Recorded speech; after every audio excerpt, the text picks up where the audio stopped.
হাঙ্গেরিতে student যারা আসতে চাইতেছেন অনেকে প্রশ্ন করেন যে আসলে প্রাইভেট ইউনিভার্সিটি ভালো হবে নাকি পাবলিক ইউনিভার্সিটি, সুবিধা কেমন হবে, খরচ কেমন হবে প্রাইভেটে অথবা পাবলিকে আর প্রাইভেটের মধ্যে কী তফাৎ কী পার্থক্য আছে। মোট কথা হচ্ছে সবাই এটাই আমাকে বলেছেন যে আসলে ভালো কোনটি হবে। বেসিক্যালি দেখুন, প্রাইভেট এবং পাবলিক ইউনিভার্সিটির মধ্যে অবশ্যই অনেক পার্থক্য থাকে। প্রথমত আপনি হয়তো বুঝতে পারতেছেন আপনার বাংলাদেশেই কিন্তু পাবলিক এবং প্রাইভেটের মধ্যে অনেকটাই পার্থক্য থাকে, তারতম্য থাকে। প্রথমত হচ্ছে দেখবেন যে আপনার মেইন যে বিষয়টা ফাইন্যান্সিয়াল, যেটা টিউশন ফিজ আকাশ পাতাল পার্থক্য থাকে পাবলিক এবং প্রাইভেটের মধ্যে। তো এইখানে আবার এতটা ব্যবধান না, ধরেন 50%-এর মতো। ধরেন এইখানে হচ্ছে, আমি প্রথমেই বলি, যদি প্রাইভেটে আপনি আবেদন করেন ব্যাচেলর প্রোগ্রামে, সেক্ষেত্রে দেখবেন আপনার মিনিমাম 5,500 থেকে 6,000 ইউরো টিউশন ফিজ লাগবেই, মিনিমাম এটা লাগবে। আবার ক্ষেত্র বিশেষে অনেক সময় যেটা হয় যে আপনার যদি সাবজেক্ট আপনার ইঞ্জিনিয়ারিং হয় বা সায়েন্সের সাবজেক্টগুলো হয়, সেক্ষেত্রে একটু বেশি হতে পারে। ঠিক আছে, ইভেন প্রাইভেটের যে অ্যাকোমোডেশনগুলো, ওইখানেও পার্থক্য আছে। প্রাইভেটের অ্যাকোমোডেশন কস্টও কিন্তু অনেক বেশি, আপনার পার মান্থ 250 ইউরো থাকে, কোনো কোনো ইউনিভার্সিটিতে 300 ইউরো আছে রেন্ট। সো এটা খুবই কি বলবো, অনেক বেশি। সো এখানে একটা বিশাল পার্থক্য। তারপরে আসেন সার্টিফিকেটের যে ব্যাপারটা, এটা আসলে মোটামুটি কিছুটা ভেরি করে। তবে আপনি যদি রেজাল্ট ভালো করতে পারেন পড়াশোনা শেষ করে, আপনার সিজিপিএ যদি ভালো থাকে, আপনি যখন ইন্টারভিউতে যাবেন, আপনার প্রেজেন্টেশন, আপনার স্কিল যদি আপনি ডেভেলপ করতে পারেন প্রাইভেট থেকে, এটা কোনো ম্যাটার না।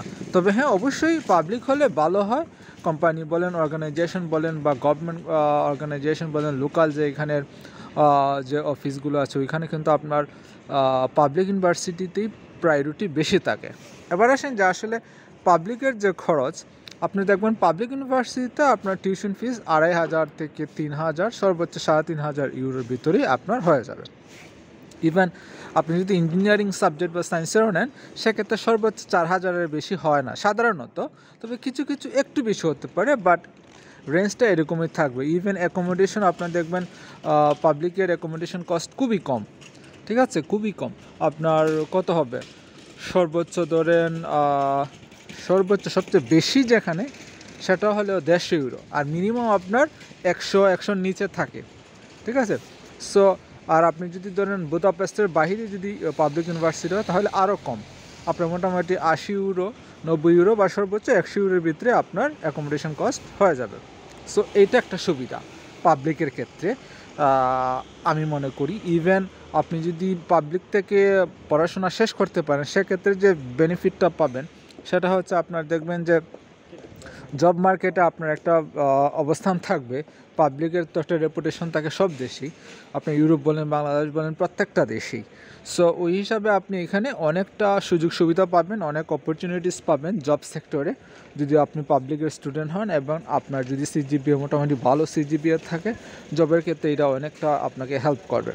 ঠিক আছে, আর খরচের যে বিষয়টা ঘুরে ফিরে আবার একই কথা আসতেছে বারবার, সবাই এটাই জিজ্ঞাসা করেছিলেন। আমি সাজেস্ট করব, আপনারা যারা বাংলাদেশ থেকে আবেদন করতে চাইতেছেন বা আসতে চাইতেছেন, অবশ্যই আপনারা কী করবেন, পাবলিকে আবেদন করবেন। আপনার পাবলিকে বেস্ট হয়। আপনার পড়াশোনা বলেন, ইভেন খরচের ক্ষেত্রে আপনার মোটামুটি পার্থক্য 50%-এর মতো পার্থক্য থাকে পাবলিক টু প্রাইভেট। সো আমি এটাই রিকোয়েস্ট করবো, সবাই প্লিজ আপনারা যারা আবেদন করবেন অবশ্যই পাবলিকে করবেন। ঠিক আছে, সবাই ভালো থাকবেন, আল্লাহ হাফেজ।